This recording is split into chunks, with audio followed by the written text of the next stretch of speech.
Good morning, and you're all very welcome to this short webinar on reporting to the board and Audit Risk Committee for multi-academy trusts. Thank you, Fiona, for the introduction. In this short webinar, we're going to cover quite a lot of material, but that's the nature of our short webinars, a lot of material in a short space of time. Very briefly, I have one slide on who we are and what we do. I'll talk about the board versus the Audit and Risk Committee and who gets what, because I think there's probably two separate reports. We'll talk about risk registers and how many risks should you be reporting? All of them, or just the high level risks, or what? We'll talk about trends that we're seeing across the different sectors. There's a lot of common trends on reporting in this. Just one slide on that. And then into the numbers, the detail, reporting and what you might report on a monthly, quarterly or annual basis. Now, I realise that in different multi-academy trusts, there's different practices. So I've tried to take an approach, if I was doing it monthly, quarterly, annually, what sort of detail I would put in. But do tailor it to your own needs. Okay. I always like to put in a quote. The majority of meetings should be discussions that lead to decisions. This is from Patrick Lencioni, who's an American writer of books on business management. If you're going to make a decision at a meeting, then let it be based on the most accurate, up-to-date information. And certainly a lot of my peers internationally would say risk management is about better decision-making. Hence my quote. Okay. To ourselves, we see ourselves, like many of you, as risk and compliance professionals, and we keep our skills sharp by being members of different organisations where we get exposure to others in the group with expertise as well. So we remain, I like to think, on top of our game. As Fiona said, I'm involved in the development of risk management standards with the ISO, and I chair the Irish committee. And we as a company, we supply a GRC solution, and it's called calQrisk. Indeed, we've adopted the name as our trading name. We've been selling the software since 2010. Give you an idea, we're on version 7.3 as of from today. We've over 200 customers across financial services sector, the educational sector, and the not-for-profit, that's charities, sports organisations, and housing associations. So quite a breadth of customers, and we see a lot of common, common risks as well and trends. So the board versus the Audit and Risk Committee. Versus sounds like they're against. No, the board, their role is an oversight role. They need to be able to confirm their annual report that risk is being managed well. So they need that assurance. Now, I would say they might get assurance from the Audit and Risk Committee. I still believe the board have an obligation to ask questions of the risk officer and of the Audit and Risk Committee, and not just accept reports silently. Indeed, in other sectors, we see regulators requiring evidence that there is discussion at board meetings on the risk reports. I think directors or trustees certainly need to know what's threatening the objectives. After all, that is what risk management is about. It's about increasing the likelihood of achieving their objectives. The Audit and Risk Committee, I see, whether this is correct or not, I'm not engaged every day with a multi-academy trust, but I would see it as a committee that takes the detail, whereas the board aren't interested in the detail. The Audit and Risk Committee will drill down into the detail, and they'll get that detail from the second line and the third line of defence. Now, that's in the 3 lines of defence model, where the second line is the risk officer, the compliance officer, the experts who are advising the first line. The third line is your internal audit, who will also do their own assessment of the adequacy and effectiveness of risk management and the internal controls, indeed all controls. The Audit and Risk Committee, reading in your Academy Trust Handbook, need to deliver the internal scrutiny. So I see them as the ones who will drill down into the detail. to be able to give that assurance to the board. Now they meet not once a year, but maybe 3 or 4 times a year to ensure that there is that consistency throughout the year. It's not, I say to people, risk management isn't a project, it's a process. You know, it's not something you do once every year, it's something you do every day. Okay, just a few sample reports. There is no right or wrong way to do it. This would be a very typical risk register where you have a risk ID, a categorization, the description of the risk, the owner, very important that there is a name there because it's more likely to get managed if there's a name. The inherent or pre-control level of risk, the controls in place, residual risk, and maybe additional mitigation options, things you could do to reduce the risk further. How many risks do you report and should you report to the board? I have a thought on this, and I produced this report some time ago to show how you might take, if you have 100 risks in your risk register and you just want to show the board a summary of that, summarize the risks into maybe the top 10. And if you take IT, you might have, an IT manager might have 20, 30 risks, but they could show those as 3 risks to my mind: confidentiality, integrity, and availability. And all the things that affect confidentiality or confidentiality breach from IT failures. You see in my report here, I've got 5 risks, if you like, detailed risks that feed into the summary risk. We call this a roll-up risk. So the board will expect maybe the Risk and Audit Committee to look at the detail, but the board need, to my mind, they need a higher level risk, but needs the assurance that the detail is being done. And that's just an approach. That's kind of a bow-tie approach. You have the sources on the left, the lower level risks, and the high level risk, and on the right, then the consequences. A bit different to your usual risk register, but my preference. Okay. I've included this technique of about 4 slides here on the bow-tie risk assessment technique, because just to reinforce that, I mean, where do you go in terms of the level of risks you report? Now, certainly to the Audit and Risk Committee, they want to see the detail, as I said, and the board, I think, will want a summary. But let's see how you might get there. If this, how do we get to this picture? Expenditure significantly above target. So let's start where I would start is with one risk, that the trust is no longer viable. And what might cause it to be no longer viable? Well, if you take here, and this is just a sample of objectives for a trust, none in particular. And if I move the knot in the bow tie in 1 step to the left, and I take my objectives and just convert them to, I suppose, failures, which would be at the highest level risk.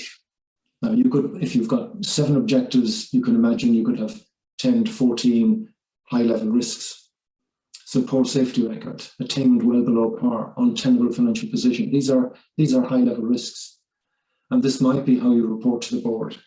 But operationally, on a day-to-day basis, if you take one of those high-level risks, that might translate into 5 or 6 or more detailed risks.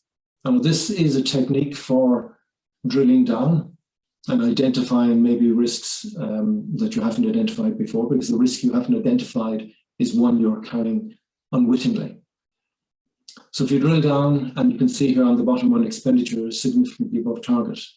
And that could lead to an untenable financial position if it got totally out of control. And certainly I've been in an organization that sought protection from its creditors because we significantly overspent. It happens. Okay, that's just a kind of a quick lesson on maybe how you might arrive at the detailed risks while still having the high level view.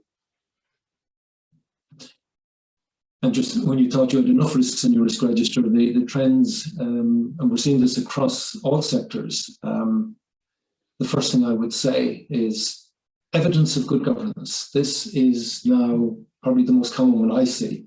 And I say here required. It's required by stakeholders, by regulators certainly.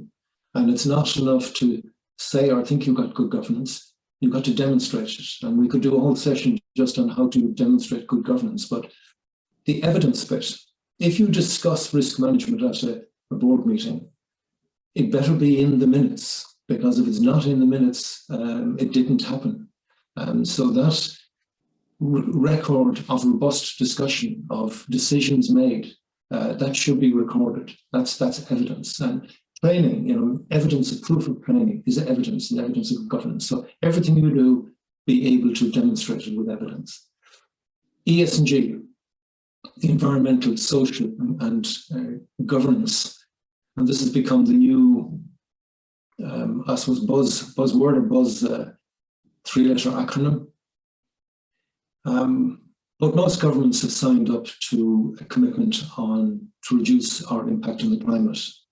And it has trickled down through society into all organisations, including multi-academy trusts. Indeed, I came across a guide from Barclays on meeting the sustainability challenge, and it's a guide for multi-academy trusts, if you want to check that one out. It's about 13 pages, but a useful guide. But how you might do your bit for the climate and for, sustainability generally, and leaving the planet maybe in a better condition than we found it. So ESG, and another way of looking at this is the non-financial controls. Certainly on the stock market, you will see the larger companies now demonstrating very clearly that they are sustainable, or trying to be sustainable, and trying to be climate aware, and you'll see reporting under ESG. But as I said, we're seeing it across all sectors. It doesn't matter whether you're in education or whether you're a charity.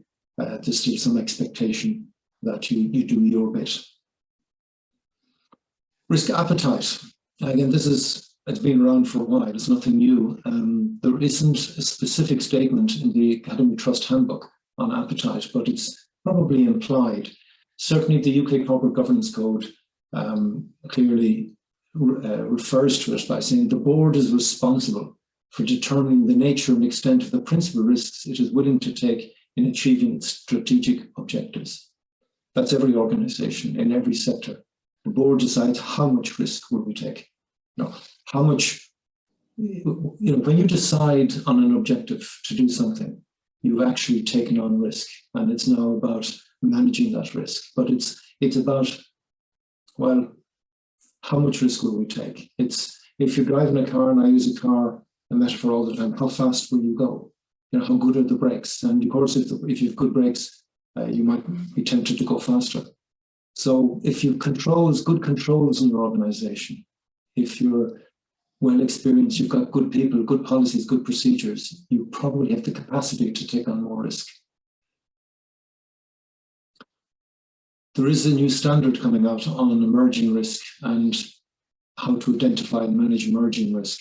It's the 3150. It's not there yet, but I see this in writings, and something that's getting more attention, the emerging risks, horizon scanning, whatever you want to call it, but trying to look further down the road to see, well, what's coming. Is it a new regulatory change that's coming, that's going to impact you, not this year, but maybe next year? Maybe it's succession planning. Maybe trustees are going to retire and you've got to recruit 5 more in 2 years' time, and it's getting more difficult maybe to find trustees because it's a lot of work for free, a lot of them. So it could be if people are leaving the sector and you're having difficulty hiring teachers, where's that going to go? If people can't afford to live in the cities and you need to hire people. So lots of different emerging risks. It's different for each sector. I won't suggest that I know all the emerging risks in the math sector, but worth you looking and trying to understand, and start with your objectives again and think, what could hit us next year, the year after? Okay, that's what other organizations are doing as well.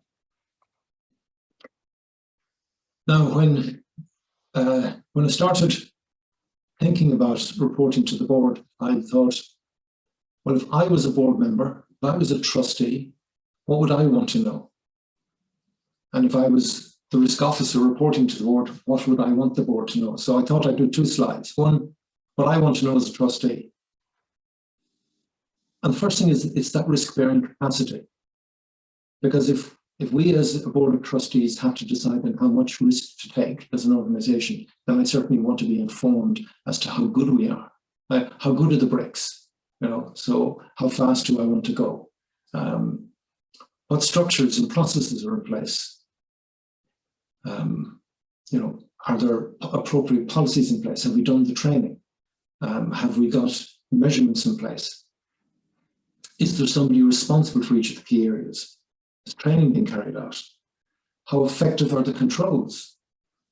If you've got controls, cybersecurity controls to keep the bad guys out, are they working? Have we been attacked? Have we successfully fended off the bad guys?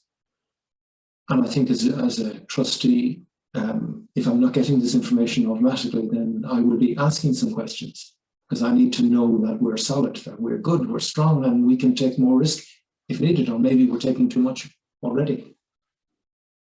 If there have been any material audit findings, certainly I should know them as a trustee and know what's being done to address those. You will have risks that are outside your appetite. It may happen that you didn't realise it and now it's suddenly on the table, and this is an uncomfortable maybe moment. But what's being done to either avoid that risk or mitigate it to within your appetite level? Certainly as a trustee, I want to know, are we compliant? I think some of you might put this at the top of the list.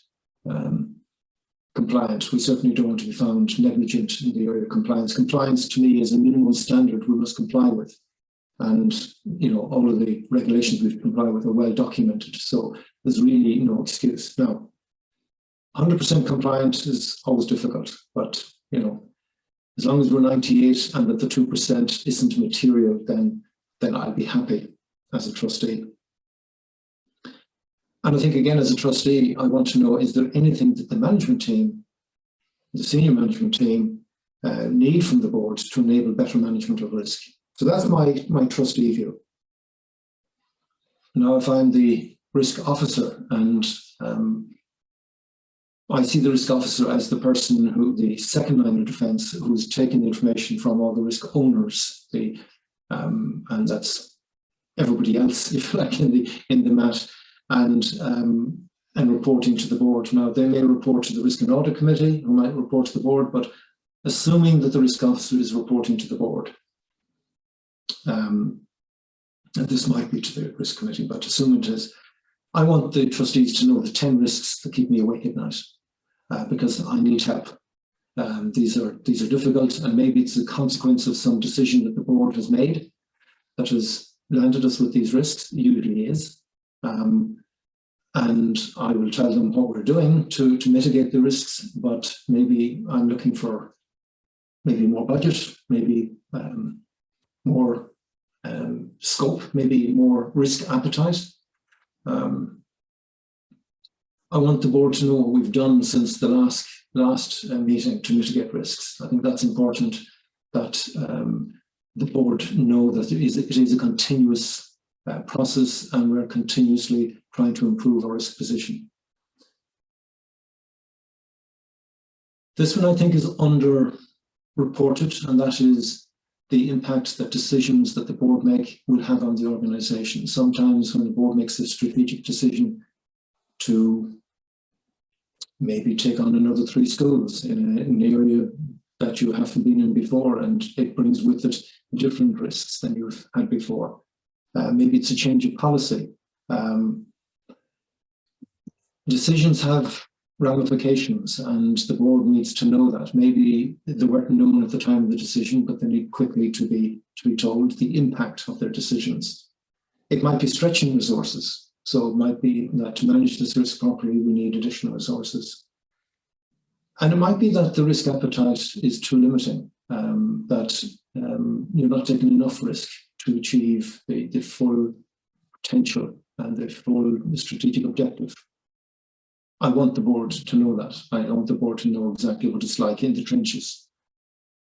Now, this is an interesting one. I want the board to know the loss events. Now, maybe that's me, and maybe people prefer to keep the loss events, the near misses, the risk events, whatever you want to call them, and keep them hidden.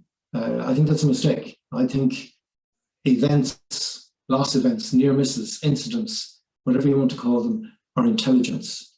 It's telling you whether things are working. Maybe things are beginning to fail.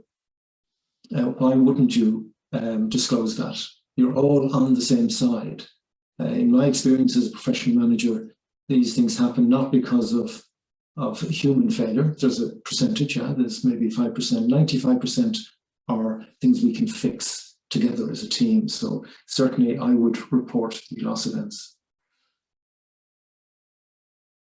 So what do the Risk and Audit Committee want? They kind of sit somewhere in between the board, I guess, and the people who have the detail on the risk. And you can see the first word in the first four of these here is evidence. And when I said evidence is a trend in other sectors, it was completely without looking at this slide that emerged. But certainly in your Academy's Trust Handbook, some of the language here is, the Risk and Audit Committee want to see evidence that risks are appropriately addressed, and they'll do this through, I suppose, internal scrutiny. They will drill down for that evidence. Evidence that the controls are effective, and this is both the financial and non-financial controls. And I think we're beginning to see more of the non-financial controls. I think the Risk and Audit Committee want to see evidence that the risk owners have the skills and knowledge to manage the risks under their responsibility. Some of them require significant skill, but we can't give somebody a job and responsibility and not give them the training to do that job well. I think if it's not on their list to do, it should be that the Risk and Audit Committee are ensuring that risks are being managed within the organisation's appetite, that you're not taking more risk than the Board of Trustees had approved, basically. Certainly the Risk and Audit Committee want to see plans to address any findings or any gaps in the assessment that they might have found or the internal audit may have found. And sometimes risks you can mitigate, and it's still on the border between what's acceptable and what's unacceptable, and you have to monitor it closely and keep an eye on it. Maybe it's every day, every week, and just keeping an eye on some risk indicator that will tell you if it's going out of control. If I was on the Risk and Audit Committee, I would like to see plans to monitor those worrying risks. Now, I added in this slide just for completeness in case I have omitted anything in any of the others, but compliance with the Academy Trust Handbook, certainly we see this as desirable in a lot of maths. So full gap analysis every September as I suppose a check once a year that you are compliant, but it will be happening throughout the year. Findings sent to the Audit and Risk Committee and the board, that these are not hidden in any way, but that they are published. Action plan to address the gaps, and we covered that.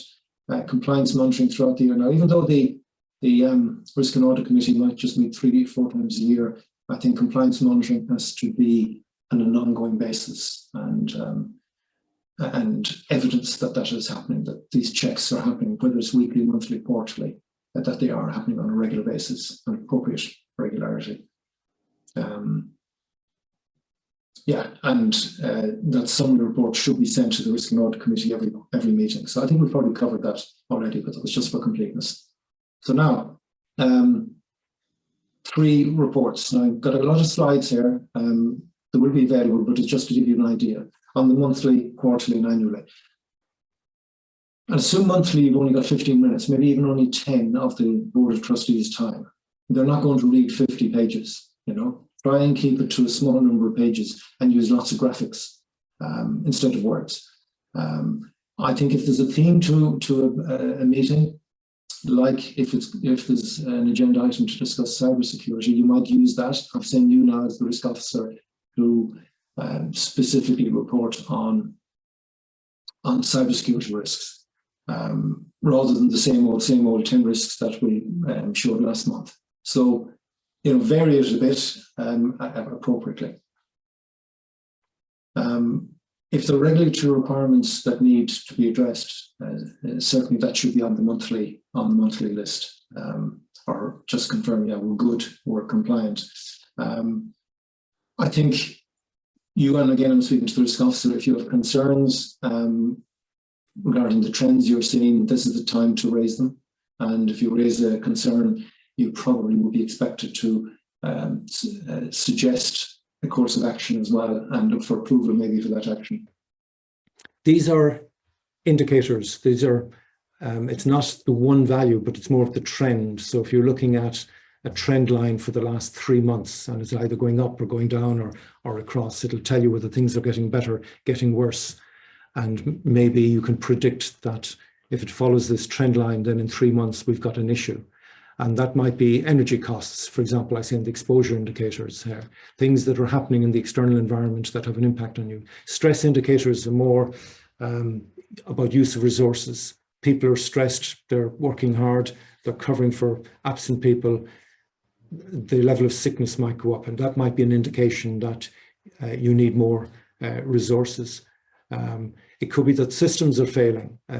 It could be that they're no longer fit for purpose, that they're getting old and beginning to fail. But if you have these indicators, you're getting the earliest warning that this might fail. Causal indicators, I think, is an early indicator. If you're trying to recruit people and you have 3 open positions for the last 6 months, don't be surprised then if the number of sick days from the people who are carrying the workload now begins to rise. So yeah, you can pick causal indicators for your sector, for your business, better than anybody else. And the failure indicators, the most common ones, the attainment levels, often after the event, but use the trend as the KRIsk indicator, not the actual number. If the trend is going up, and that's a good thing, then you might be happy with the level, but the trend is good. So if the trend is deteriorating, then you probably need to take action. Okay. I'll just send some sample of reports that, alternatives to the pure risk register. Maybe a report, we call this the 360 report, where you're showing the risk, but incidents and results of monitoring and tasks. So you got the full picture around the risk. The next one, this is a 1-page on cybersecurity based on the NIST standard. So you get a good feeling, you want a lot of green. There's a lot of green here, so a lot of work to be done. It's 123 things you're communicating in one slide. So find ways to report graphically if you can. On the monthly report, I'm saying, or the quarterly report, in addition to the monthly report, I would add more graphics. Certainly keep the summary to 1 page, because many people just read the first page of a report. They're busy people. So keep the number of pages small, but keep the important stuff in the summary on page 1. If I was a trustee, I would want to know, is this better or worse than last quarter? So have some part of that report saying what are the significant changes between last quarter and this quarter. Control effectiveness. I think as a trustee, I always want to know that. So tell the board on a monthly and certainly quarterly basis your opinion on control effectiveness. And if there are any risks emerging, and this might be blank, but if there's anything new that is on the horizon, at the earliest opportunity, report that. If you're reporting on a project like some action on data protection, then you might have a list of tasks that have been completed and the results of those. If you're reporting incidents, again, a graphic might be more telling. If you can summarize the incidents maybe by category, and you can show by time and maybe the number of incidents either increasing or decreasing. Again, pictures, if you can. Pictures save time. And then annually. Now, annually, I'm saying the board should be allowing an hour, because the board need to review the risk management framework. The board originally approved the risk management framework, the arrangements, if you like, for managing risk. So they have a duty. If you're a trustee, you have a duty to check in at least once a year on the effectiveness of that framework, not just the effectiveness of the controls, but the effectiveness of that management system around risk management. Certainly once a year, you should probably be made aware of the full risk profile, all of the risks, the detailed risks, so that you can be assured that they are all being addressed and you're not just seeing the top 10. You need confirmation that the other 90, maybe the detailed ones, are being equally well managed. I put in here risk management maturity.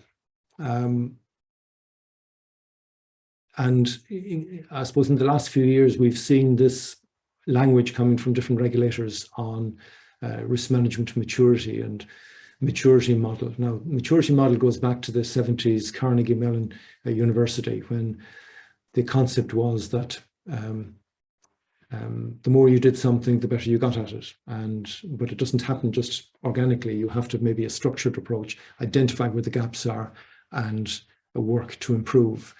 Now, I use the language, once you get up to the level 3, good, better, and best. But recently, I've preferred 3 would be foundation for me.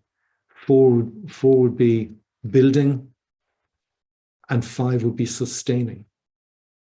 And you're at the sustaining level if you're, if you're top of the class, to use an educational term, and yet you want to do better.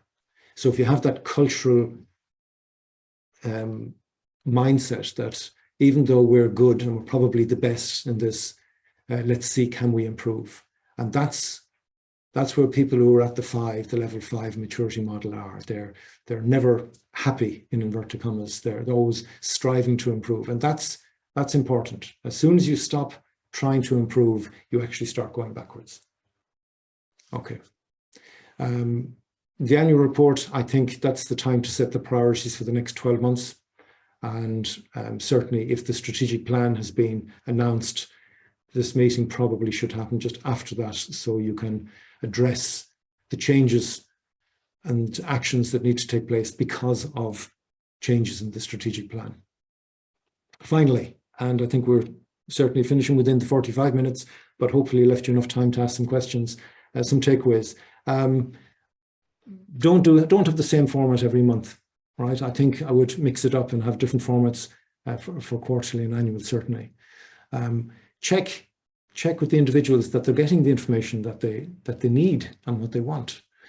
I can tell you internationally, I'm involved in a group in ISO, and we see a disconnect between the people reporting risk and the people receiving the reports, that it's not quite there yet. So don't be despondent if you feel, God, we've a long way to go.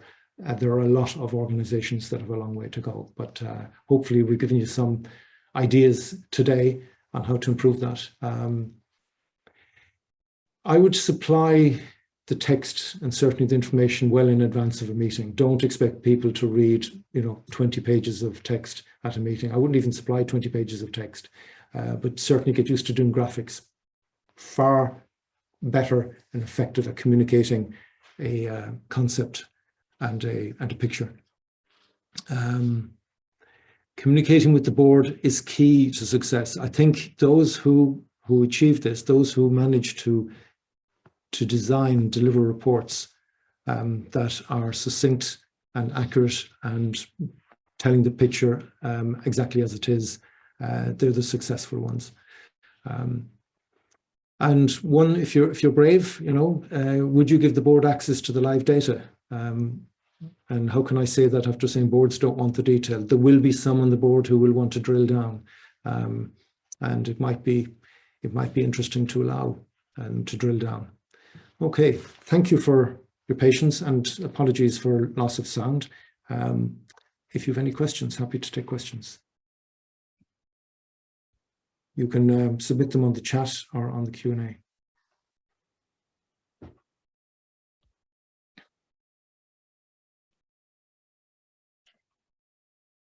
All silent. Thank you, Jerry. That was very informative this morning. I'm sure that probably would be questions after this. And if people do have questions they come up with in the next, throughout the day or in the next week or so, we're happy to take any questions over email as well to gjoyce@calqrisk.com, or indeed to inquiries@calqrisk.com.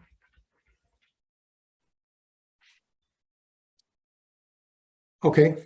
All right. Well, thank you for listening. Bye-bye. Bye-bye.